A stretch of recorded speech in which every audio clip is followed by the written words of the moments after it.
everyone. My name's Sai Badrik.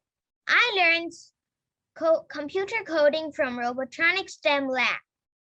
This is one of my projects. It is called Balloon Popper Game. So when we click the balloons, they will pop and the score will also change. There'll be different speeds of the balloon because we put pick random. And also there's also a timer. So in the code, when the flag is clicked, it will set the costume to the normal balloon, and then it'll set the backdrop also to the normal one, not the U1 and all of those. And then we will hide this balloon, and we'll set the score to 0 and also the timer to 0. And then we'll create a clone of myself and we'll wait for 0.5 seconds. So when it starts as a clone, it will show and it'll change the color effect.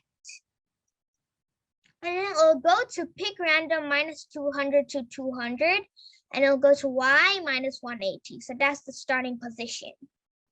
And then it'll glide to pick random -0.8 to 2, because that is a different speed, because we don't want everything to be in the same speed.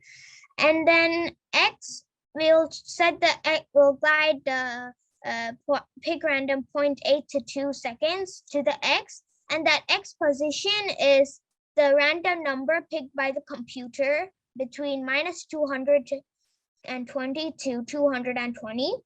And then the Y will be 180, just the opposite of -180. And then when the sprite is clicked, it will change the score by 1, and it will switch the costume to the popped costume. And then it'll wait for 0.5 seconds, and then it'll delete clone. So when the flag is clicked, if the score is equals to 0, means we get full points, then it'll switch backdrop to circles 2. That means you won. That backdrop is you won. And it'll stop everything. And when the flag's clicked, it'll wait for 1 second and it'll change the timer by 1, because we want the timer to change 1, 1, 1. If we don't wait 1 second, it'll go continuously so fast. And then if the timer is equals to 20, that means the game is over. We'll stop everything. Thank you.